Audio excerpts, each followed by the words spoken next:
Welcome back to In the Trenches with Dave Lapham, brought to you by First Star Logistics, coming to you from the studio, provided by First Star Logistics as well. And today, we've got somebody that you've watched and listened to before, but he is so good, and he's such a good communicator, and he has such a good message, we want him again. And that is none other than the captain, Orlando Brown. And Orlando is dealing with an injury to the leg that he's still recovering from. It took him out of a few games. Uncharacteristically, he missed a few football games because of this injury, so you know it was severe. He talks about the injury. He talks about his recovery. He talks about change with the football team. That's the only thing that's certain in the National Football League is change. He talks about working with Frank Pollack and Derek Frazier and what an honor that was and how much he learned. He also talks about the new line coaches, Scott Peters and Mike McCarthy. And the thing about Orlando Brown, he always takes things from every coach that he's ever worked with. And all these tools that they put in a huge toolbox from him, all these different coaches with all these different techniques and everything else, and he just draws from them that work and fit his body type. Because like we talked about during the podcast, nobody's the same build. You got long arm guys, you got short arm guys, you got high-waisted guys, you got short-waisted guys. Everybody's built a little bit differently. How you apply the tools in that toolbox to your game is going to be big. Orlando Brown going to be a major asset to any new coaches. There's no question about it. They look to leaders on the football team, and obviously Orlando Brown is going to be one that's looked to.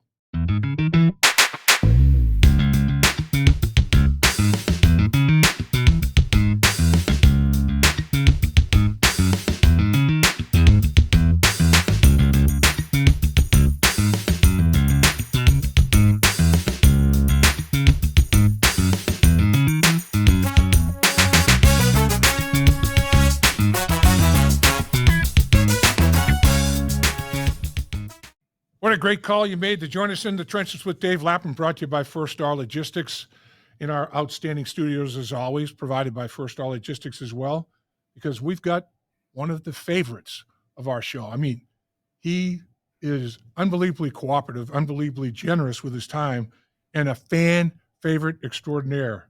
When Orlando Brown speaks, people watch and listen.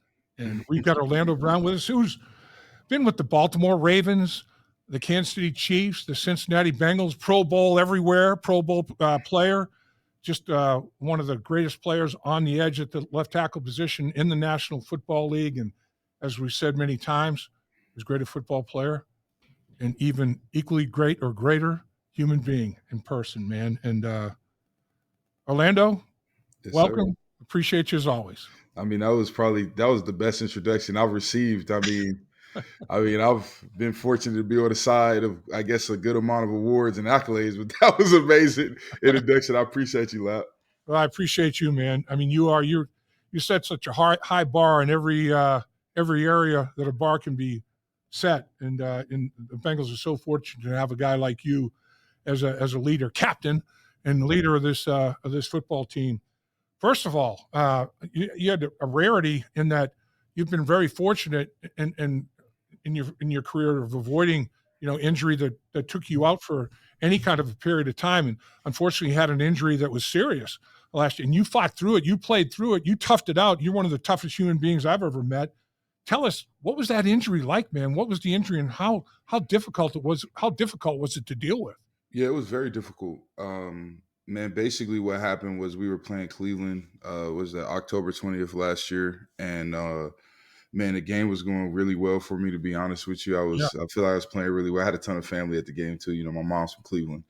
And so, man, I got pushed back a little bit in the pocket, and the guy that Mims was blocking just so happened to Mims got an extra shove on him, and the guy was diving. He hit me right there pretty much in the side of my fibula.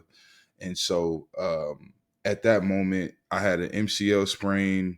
I had two microfractures in the fibula on the side, strained my popliteus muscle, which is high up in the calf, strained the tibialis, strained the peroneus muscle, all these. So, and then on top of that, you got a bone bruise, and then obviously the muscles around it were contused. So just because of impact, it wasn't anything that like, I stepped wrong. It was all of an impact injury. And it just took time. But I mean, the following week I lined up, we're playing Philly. And I'm in pain, honestly, but Yeah. I was ready to push through it and everything. And it was the fourth play of that game where somebody was rushing Cordell and he legged with me right in the same spot that I had already had the fibula Mm. microfractures in and the bone bruise and the contusion. Now I pushed as far as I could, which I think was till about the end of the first half. Close to 30 plays in. I think me and Cody literally split 50-50 Right. on the total snaps. But yeah, man. And then from there, I just kind of had to let it heal. I went out there versus Pittsburgh the first time. It wasn't necessarily ready. I felt like I was a little bit more ready than I thought I was, man, and Right. just wasn't able to move and all of that. But I mean, it was a long season. I was fortunate, man, that the team let me go to Vail. I was able to go out there and get some. Basically, they did. I believe it's called BMAC, which is like a bone marrow stem cell, something like that transplant, where they pretty much put you under and they're able to like go in. They went in through my back to my hip, took out some bone marrow stem cells, spun it in a machine for an hour, and then put it into the injured spot of the fracture, on both fractures. So Wow. I feel like that was able to help out a ton in terms of like recovery and everything. And in terms of rehab, it's not an injury that necessarily you can. I want to say rehab the muscles you can, but Right. Right. the bone is the bone, and so man, I feel like just last week, or this week was the first week I think I woke up and didn't necessarily feel pain walking. So Man, I'll yeah, tell you, that's people don't understand the challenges of the National Football League, physical, mental, all yeah, of it, the combination of all of it. yeah, But with that said, you're already. I know you've been down at Paycor. I know you've been yeah, down there doing some things, getting your body right and yeah. getting a start on 2025. Because I know you've already met and talked to some of the new assistant coaches that were hired, haven't you? I have, man. I have. I've had a chance to speak to Al Golden, who, honestly, I think everybody knows, the type of guy he is, man.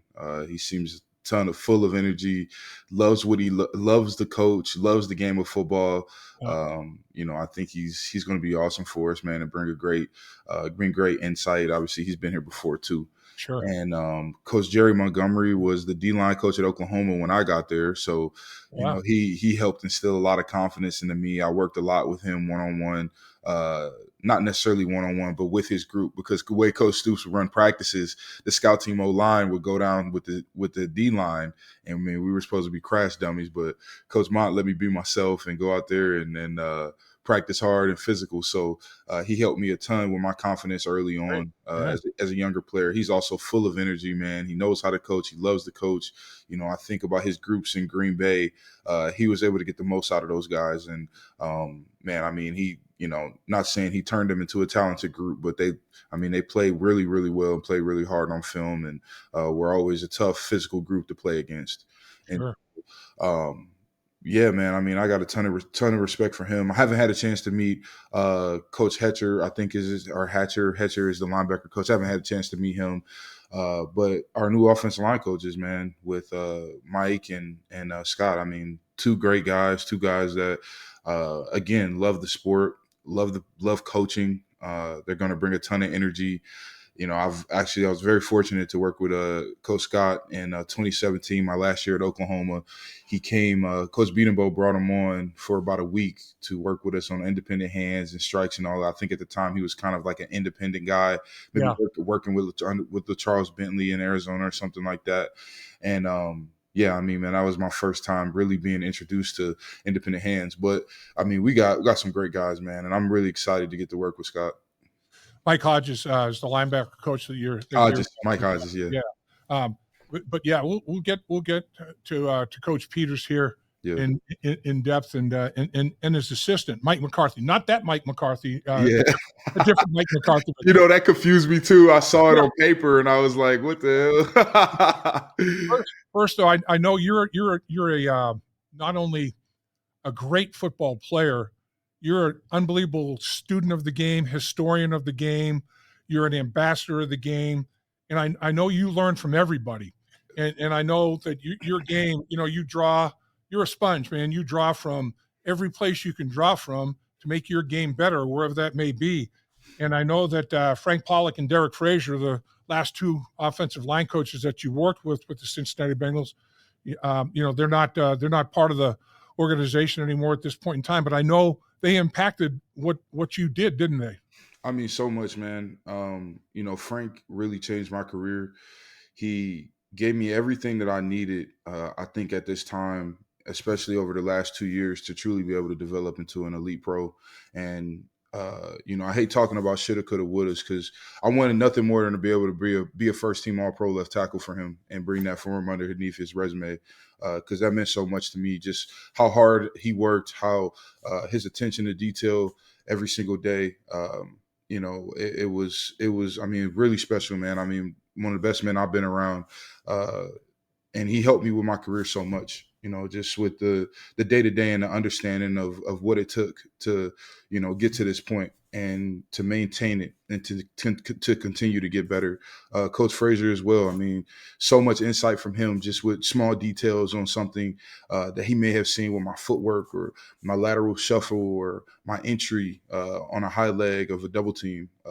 He played a very large part in a lot of my success as well, man. And, it's unfortunate, how things work out, but I mean, these are two amazing men that are amazing fathers, husbands, amazing coaches that are going to go on, I'm sure, other places and be just as successful. So I know that they both hold you in extremely high regard, and rightfully so. The best teammate that I ever had, the best player I ever played next to, had the good fortune of playing next to Anthony Munoz. And as great a player as he was, there you go. As great a player as Anthony was, he wanted to be coached, man. Yeah. He wanted to be coached. I mean, it was like he wanted to get better all the time. And whatever was going to help him get better, he wanted to do that. And that's what Coach Pollack and Coach Frazier say about you. But, we all know Orlando Brown's a great player. But this guy wants to be coached. And he's as coachable a guy as I've ever worked with, and so, I mean, I think they were extremely appreciative of the relationship between you guys. No question about it. Yeah, no, I'm appreciative too, man. I mean, like I said, it was, it's hard not to listen to a guy that's been around it for so long. And then he's been around the Tyron Smiths. He's had younger guys like Mekhi Becton play well at the left tackle position. I think of, LC down there in Dallas when he first came in. I mean, so many reputable, I guess, sources you could say, man. And then the way that he teaches, just hit home for me. So he made it easy. He really helped me, like I said, get over that hump, man, to become a better player. So now you got a new set of line coaches in with the staff. Scott Peters, as we talked about, Mike McCarthy. And Scott Peters, you talked about the hands. I mean, he's a jiu-jitsu martial arts guy. I mean, he's an interesting guy. I mean, he made a business out of that. He made a business out of that, hand-to-hand combat and wrestling people and throwing them to the ground and the whole 9 yards. I mean, he brings a new age, a new era dynamic to offensive line play, doesn't he? He does, man. He does. And he's going to be so beneficial for us. I think our unit, especially, man, just with his experience of the guys that he's coached and been around. I think about the group in Cleveland that him and Coach Callahan had, even his group in New England last year. Man, I mean, you can just tell when you turn on the tape of those guys from New England, although, I mean, things weren't always perfect. The small details and little things that group did as a collective speaks to, I think, his character. And obviously that's what I think Coach Taylor saw and our organization. But man, I mean, I think he's going to bring a different element for us, allow us to, I think, kind of help us take that next step. It's pretty interesting because here you've got the offensive and defensive line coach for the New England Patriots are now with the Cincinnati Bengals. I mean, they were only there 1 year. Yeah. They're together 1 year, Montgomery and Peters. But, I mean, it's going to be extremely beneficial that year they spent there together because, like you said, the same thing. I remember talking to offensive linemen about, how Montgomery had his defensive line playing. I remember Hmm. talking to defensive lineman about how Peters had the offensive line plan, and now you're talking about, Peters, how he, instructs and structures that offensive line. I mean, for those two guys to have spent a year together, working against each other, conducting training camp with each other, scripting together to work offense, defensive linemen together in drills, one-on-one pass rush, two-on-two stuff, team TTs, TEs, ETs, all that kind of thing, Yep. run game drills, all of that. To have all of that under their belt and to do it successfully, and then come to another organization, that continuity, that consistency of what they've done, how they've done it together, that's going to be pretty big, isn't it? It is, man. I think those two coming over together too may help a lot with something as simple as scripting a practice, in training camp, man. Just whether that be us doing pods, one-on-ones, and, working together. I think it's going to make the transition for both of them a lot easier. I do know that Coach Mon is very fiery out there on the practice field, man, and he likes to get the work in. So I'm sure he was like that in New England. You could kind of tell with the way his group was playing. And I'm sure that him and Coach Scott will figure things out. Yeah, I think you're right. I think there's going to be like a level of intensity, every single day. Yeah, There's no question about that. I spoke with Ted Karras. We caught up with Ted as well. We did a podcast with him, and he has that New England connection, and his people yeah. could not say enough good things. I mean, it's like, Mhm. uh, did you hear anything? I know you're connected. I know you've got a significant grapevine. I mean, did you Yeah. hear anything from anybody that has worked with these guys in the past or anything? Oh yeah, man. I mean, just that they're amazing coaches. The attention to detail. I've obviously heard about the energy that they bring to the practice field and on game day. Uh, yeah, I mean, yeah, I kind of called and asked around too. So Yeah, yeah. yeah, no, but nothing but great things though. Everything that you just kind of touched on and Ted touched on as well. So you've got two things. We've talked about this before.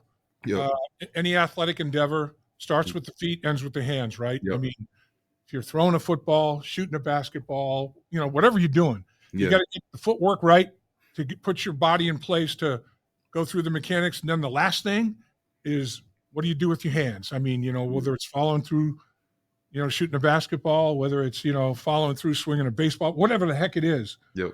And it's the same thing in blocking people, right? So it It is. starts with the feet and ends with the hands. We already talked about, the hand placement aspect of it. What do you see when you take a look at the tape from a footwork standpoint with Coach Peters and Coach McCarthy and what they're teaching? Yeah, I actually was watching that in some of the New England guys last year, just because I was curious to see kind of what the things that he was coaching and seemed, I guess, his approach. But very similar footwork to what we've kind of already done in pass protection. Obviously, making sure you're getting off the ball, beating the guy to the spot, playing long, using that outside hand, creating first significant touch. It seems like a lot of those things will carry over. In the run game, I think there is going to be a few different nuances, maybe on some of our backside double teams, not much overlapping, maybe more so fitting into these looks more often. But I think at the end of the day, offensive line play is offensive line play, football is football, footwork is footwork. You're Right. gonna, Right. a B block is gonna have a similar footwork. You're gonna bucket step. You're gonna drive. You know what Right. I mean? Yep. It's I think all of that is super traditional, and I don't think that coach is gonna do anything too crazy or too new. Like I said, you're a guy that is a sponge, and Yeah. and you're open to everything and anything. Oh I yeah. mean, you're a visionary type guy, and with respect to football as well. So we talked about this in the past. I mean, you're long, man. I mean, you got some length. Oh, for sure. Not everybody does. Yeah. So I mean, and I'm sure Coach Peters is like this. I know Coach Pollack was like this. It's like I'm gonna have my techniques, and I'm gonna have a toolbox, and Yeah. I'm gonna say, guys, here's my toolbox. You Mhm. long arm guys, I've got this for you.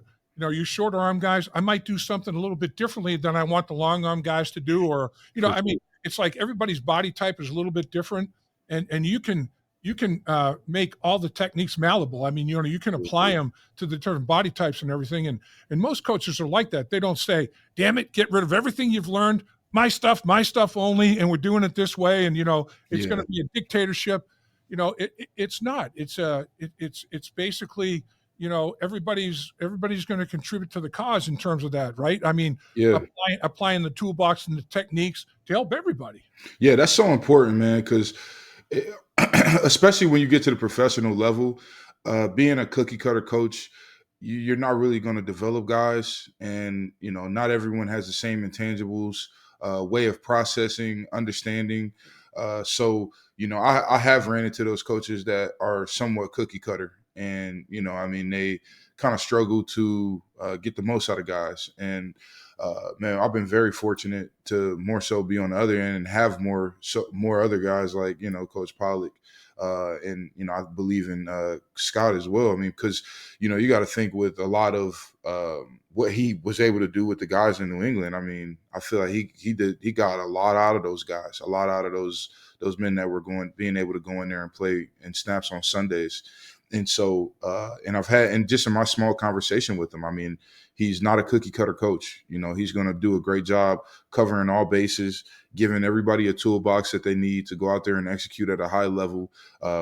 And I think most importantly, man, we play in a pass first system. You know what I mean? Right. Number 9 is normally always the best football player on the field. And so the ball is in his hands. Right. And so, man, having a coach that, obviously understands that and is going to make a heavy emphasis on our pass game fundamentals is going to be so beneficial for us.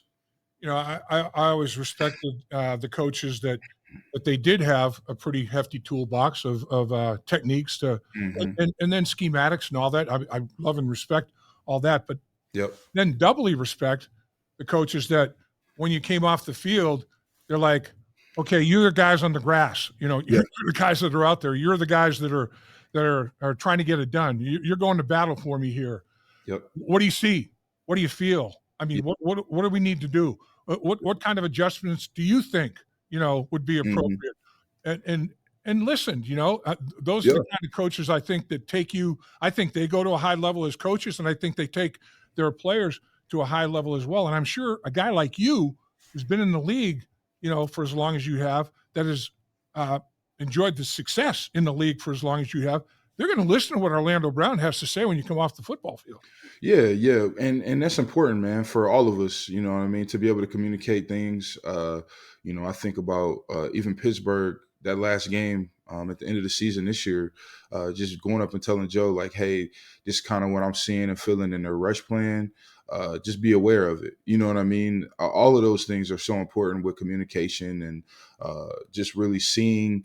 And because sometimes, in the game of football, you've been there, man. It's so many things that happen that you feel that you don't even recognize you feel once you get to a certain point. You know what I mean? And being able to, yeah. So, like as a younger player, you're seeing it and feeling it all. It's like, I felt the nickel, I felt the D crack, the tackle, the D tackle slant. Like, what do I do? Yeah. As you get older and more seasoned and settled in, it just becomes natural. You don't even have to make the call out and say, watch the nickel. The nickel's coming. This DN's crossing your face. So you play for that. And being able to communicate those things are so important, man, in football, just especially on the professional level.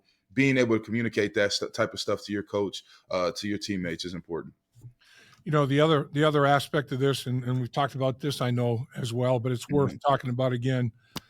In talking to the coaches, the new coaches that come on board, and the coaches that unfortunately departed, and that's life in the National Football League. The only thing certain is change. We all know that. That's part of the business. That's the toughest part of the business. But it's all about relationships. I mean, you can have all the scheme you want. You can have great players, but if there's not relationships, communication, all the things that go along with relationships. I mean, communication on the football field, off the football field, in the locker, wherever. It's a relationship business, and everybody understands that to get to where you want to get to, you got to start building those relationships as quickly as you can and as efficiently as you can. Yes, you do. Yes, you do, man. And for a team to be great, those relationships have to be there. That continuity, that trust, uh, all of those things have to be there. So, I mean, how long does it take in your mind? I guess it depends. Everybody's different. Everybody's got different personalities, but I know your offensive line is a very tight group. You guys Mhm. are fast friends as well as teammates on a football field. Yep. How long does it take to build that type of camaraderie? And obviously, there's no cookie cutter in that regard either. I mean, every group Mhm. is different. Oh yeah. Every individual in every group is different. I'm Yep. not saying it's a challenge, but I'm saying sometimes it takes some time, doesn't it? It does. It does, man. I've been on the side of, I guess you could say, two somewhat rebuilds with like more than two guys replacing or moving positions. And, when you go through that, there's going to be growing pains normally.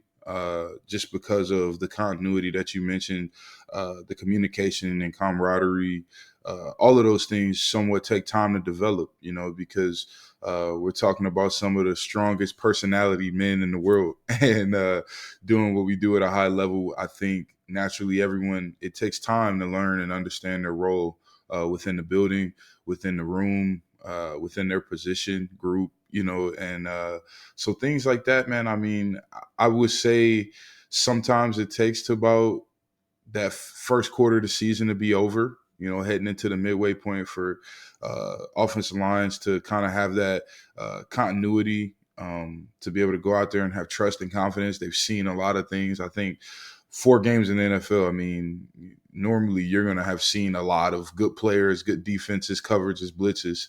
And, man, I think a lot of times, just from my approach or my perspective of what I've experienced, it normally takes a little bit of just right around a quarter of a season.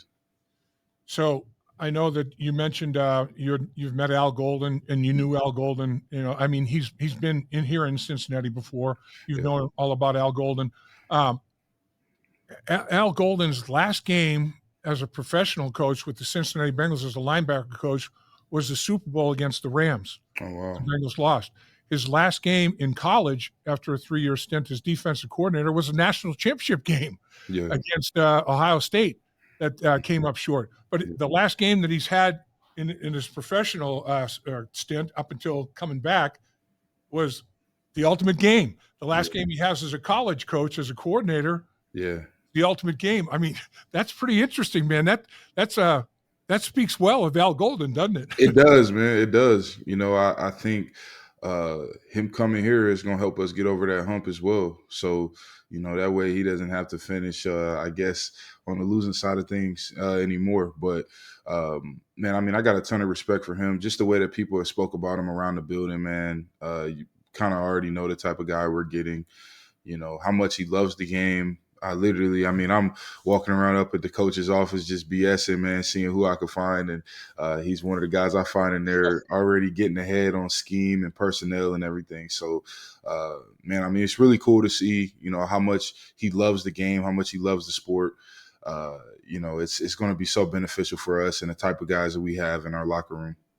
Coach Montgomery was talking about how excited he is to coach Trey Hendrickson. Oh, A yeah. guy that's always that was already at such a high level, back to back 17 and a half sack Yeah. seasons. He goes, man, 35 sacks in 2 years. But he's like, I look forward to coaching him. And Yeah. I'm sure Trey Hendrickson's looking forward to getting coached by a guy like Coach Montgomery. And you and Trey, you guys are kind of like iron sharpening iron. I mean, you guys get after it, man. You Yeah. guys are working to get each other better.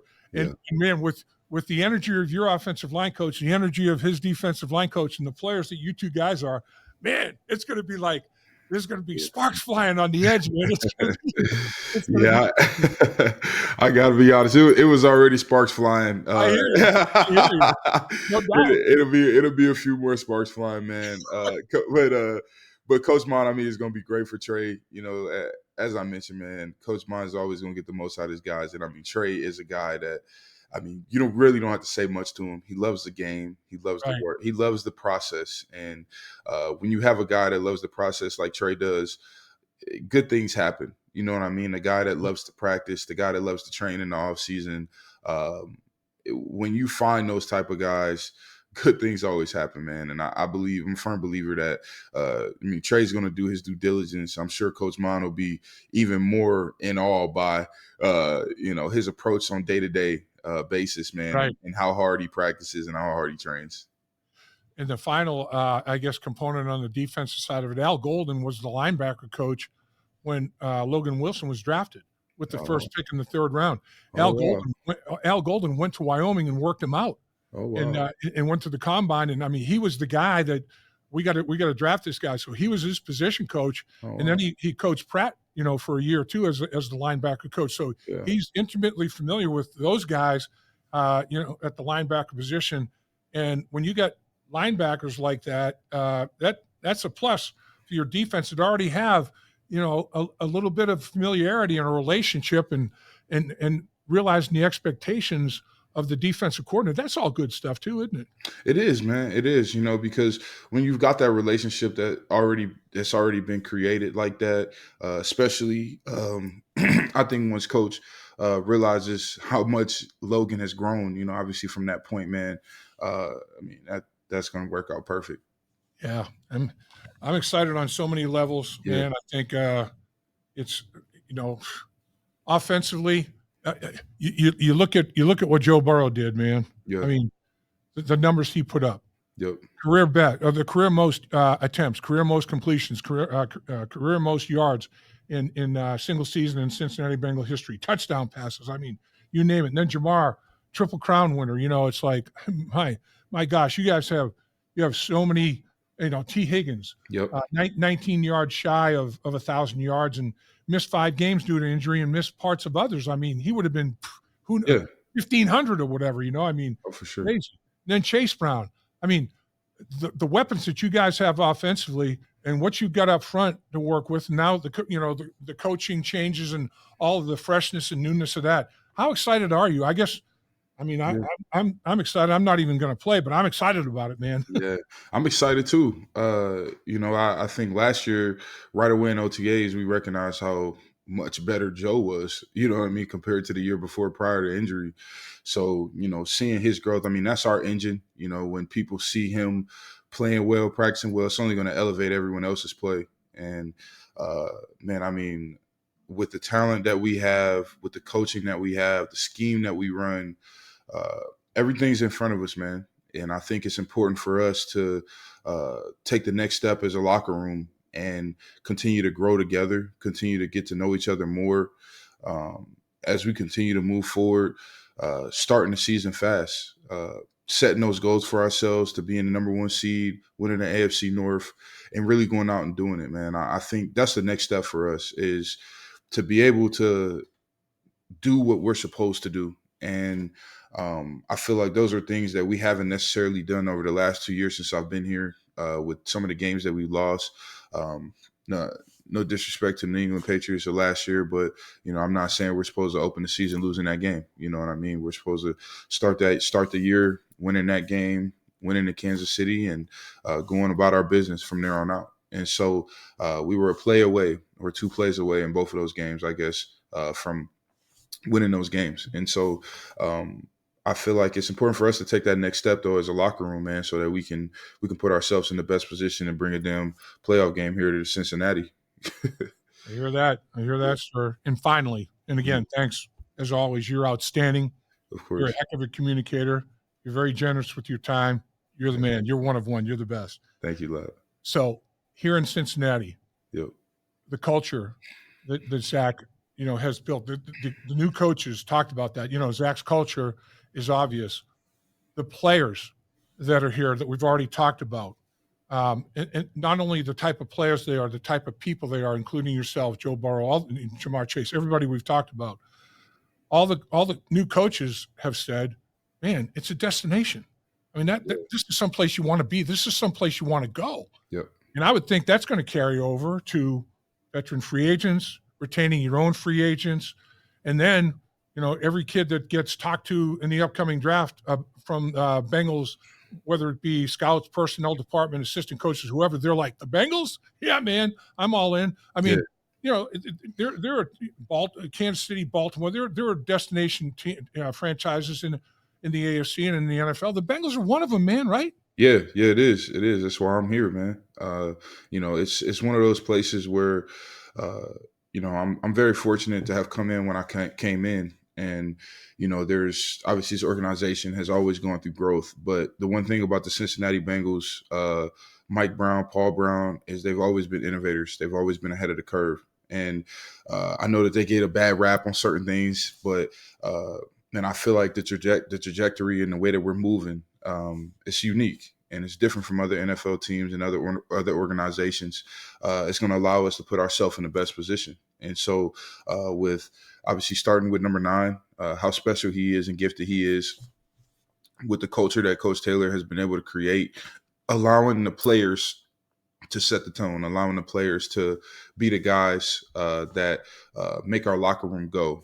It's so important, man, because you look at these 2 teams that are in the Super Bowl this year with the Kansas City Chiefs, who I play for, the Philadelphia Eagles, that, I got some close friends on that team that I know about with, guys like Lane Johnson.